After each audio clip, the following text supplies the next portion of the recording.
இன்றைக்கி நாம் ஒரு மிக முக்கியமான ஒரு விஷயத்தை குறித்து நேஷனல் பேப்டிஸ்ட் சர்ச் கவுன்சில் என்று சொல்லக்கூடியதான நாகாலாந்தில் இருக்கக்கூடியதான இந்த நாகாலாந்து பேப்டிஸ்ட் சர்ச் காரங்க வெளியிட்டிருக்கிறதான ஒரு மிக முக்கியமான விஷயத்தை குறித்து பார்க்க போகிறோம். என்ன அப்படின்னு சொன்னால், அவங்க ஒரு எச்சரிப்பு கொடுத்துருக்குறாங்க.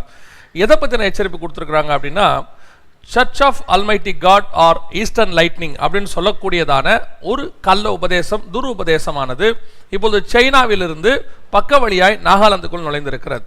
இது என்ன அப்படின்னு கேட்டீங்க சொன்னால், the female version of Jesus Christ அப்படின்னு சொல்லுவாங்க. அதாவது இயேசு கிறிஸ்து மாம்சத்தில் வெளிப்பட்டார்னு இருக்கு இல்லையா, அதே மாதிரி இப்போ கடைசி காலத்தில் இயேசு கிறிஸ்து மாம்சத்தில் பெண்ணாக வெளிப்பட்டிருக்கிறார். அதுக்கு அவங்க என்ன வசனம் எடுக்கிறாங்க அப்படின்னு கேட்டீங்கன்னு சொன்னால், அந்த வார்த்தை மாம்சமாகி அப்படின்னு இருக்கு.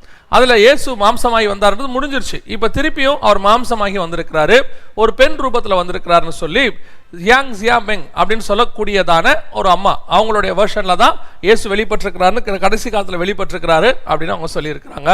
இப்போ இவங்க நாகாலாந்துக்குள்ளே வந்திருக்கிறாங்க. ஏறக்குறைய ஒரு 500லேருந்து 600 பிலீவர்ஸ் அந்த சர்ச்சுக்கு இருக்கிறாங்க.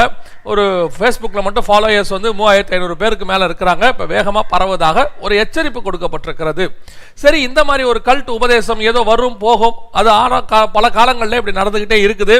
இந்த மாதிரி கள்ள உபதேசங்கள் வருது. ஆனால் இந்த பெண் தெய்வம் அப்படின்னு சொல்லக்கூடியதான ஒரு விஷயம் கிறிஸ்தவத்துக்குள்ள இப்படி நுழைகிறது வந்து இன்னைக்கு நேற்று புதுசு அல்ல.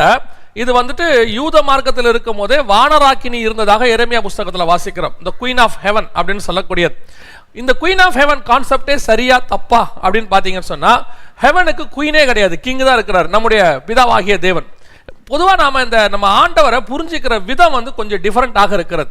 அதனுடைய விளைவு தான் நம்ம இப்போ எப்படி எடுத்துக்கிறோம் அப்படின்னு கேட்டிங்கன்னா, இந்த மாதிரி கல்ட் வரும்போது நம்புவதற்கு ஏதுவாய் மாறுகிறது. எப்படி நம்புவதற்கு ஏதுவாய் மாறுகிறது அப்படின்னு கேட்டிங்கன்னு சொன்னால், இப்போ பிதாவாகிய தேவன் அப்படின்னு சொன்னால் இயேசு கிறிஸ்து குமாரன்னா அப்போ ஒரு அம்மா இருக்கணும் தானே, அம்மா இல்லாமல் எப்படி குமாரன் வருவார் அப்படின்னு. இந்த பிதாங்கிறது ஒரு ஆள் தத்துவமாக நமக்கு காட்டப்படுகிறது. குமாரன் மாம்சத்தில் வெளிப்பட்டது. ஆனால் அவர் ஒரே கடவுள் தான், ஒரே தேவன் தான்.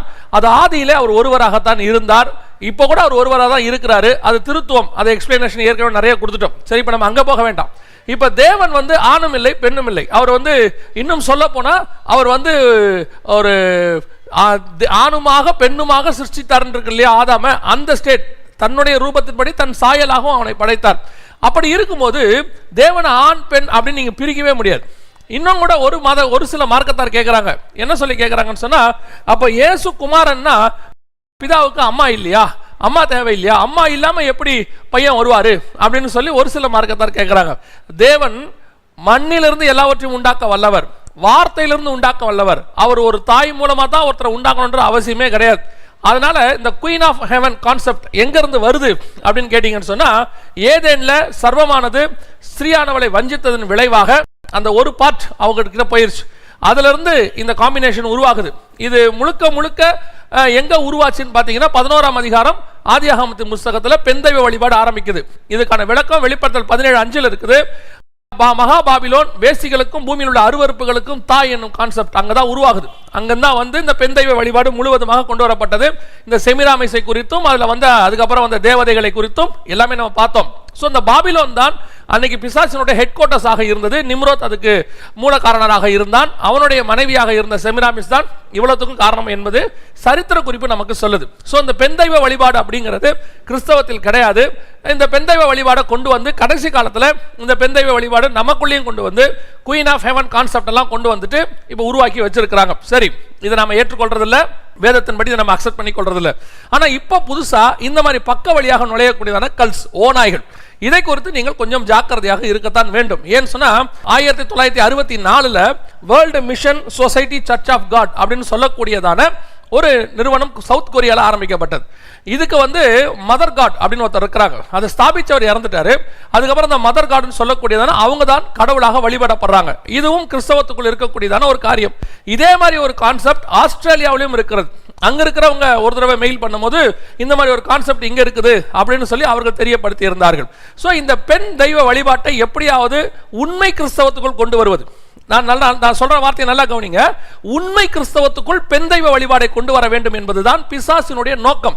உண்மை கிறிஸ்தவர்கள் பெண் தெய்வத்தை வழிபட மாட்டார்கள். பெண் தெய்வம் கிடையாது, அப்படி ஒன்று கிடையவே கிடையாது. ஒரு பெண்ணை தெய்வமாக அல்லது ஒரு பெண்ணுகிட்ட போய் ஜோம் என்ற விஷயத்தையோ வேதம் அங்கீகரிக்கவே இல்லை. இந்த பெண் தெய்வ வழிபாடு எல்லா மார்க்கத்திலும் இருக்கிறது, பெரும்பான்மையான மார்க்கங்களில் அது சொல்லப்பட்டிருக்கிறது. இன்னும் சீன மார்க்கத்தில், கிரேக்க மார்க்கத்தில் எல்லாம் பெண் தெய்வ வழிபாடு இருக்கு. ஆனால் கிறிஸ்தவத்துக்குள்ள இந்த புது வெர்ஷன், இப்போ கூட அமெரிக்காவில் கூட ஒருத்தர் இருந்தாங்க, பென்சின் ஒருத்தர், அவங்க கூட தன்னை ஜீசஸ் கிரைஸ்டாக காட்டிக் கொண்டார்கள். அதே மாதிரி தான் இப்போ ஜியாம் வந்திருக்கிறாங்க, அதாவது எங்கன்னு கேட்டா சைனால இருந்து. ஸோ இந்த மாதிரி ஆட்கள் கடைசி காலத்தில் நானே கிறிஸ்து என்ற அநேகர் வருவாங்க. அதில் இது கொஞ்சம் டிஃபரெண்ட். இந்த மாதிரி பெண் தெய்வங்கள், பெண் கிறிஸ்துகள் வருகிறார்கள். ரொம்ப கேர்ஃபுல்லாக நம்ம ஹேண்டில் பண்ணணும். இவங்க பக்க வழியாக நுழைவாங்க. ஏன் இவங்க வந்து ஒரு 500,000 பேர் தானே, இவங்களாம் பெரிய லெவலில் வளர மாட்டாங்க அப்படின்னு சொன்னா, அந்த 500,000 பேரும் நமக்கு ரொம்ப முக்கியம். அவர்களுக்கும் கர்த்தர் ரத்தத்தை சிந்தி இருக்கிறார். அது ஒரு ஆடுகள் கூட ஓநாய்கள் கையில் போயிடக்கூடாது. இப்படிப்பட்ட ஜெபம் பண்ணுங்க. ஃபேஸ்புக்கில் யார் லைக் கொடுத்தாலும், எதை கொடுத்தாலும், இன்விடேஷன் கொடுத்தாலும் உடனே அக்செப்ட் பண்ணிடாதீங்க. இதெல்லாம் கொஞ்சம் யோசிங்க. ஏன்னா இவங்களுக்கு பின்னாடி போகிறவங்க இந்த மாதிரி ஏமாந்து போறவங்க தான் நிறைய பேர் பக்க வழியாக நுழைய ஆரம்பிச்சிருக்கிறாங்க. இந்த எச்சரிப்பை நமக்கு நாகாலாந்துலேருந்து கொடுத்துருக்குறாங்க. நாகாலாந்து வந்து ஒரு 99% கிறிஸ்தவர்கள் இருக்கக்கூடியதான ஒரு மாநிலம். அதற்குள்ள இப்படி நுழைந்து அங்கே இப்படிப்பட்ட காரியங்களை உருவாக்க வேண்டும் என்று அவர்கள் முயற்சி செய்து கொண்டிருக்கிறாங்க. நாகாலாந்துக்காக ஜெபம் பண்ணுங்க. இது தொடர்ந்து பரவாதபடி கர்த்தர் இமிடியேட்டா அதை தடுக்கணும். அதுக்காகவும் ஜெபம் பண்ணிக்கொள்வோம்.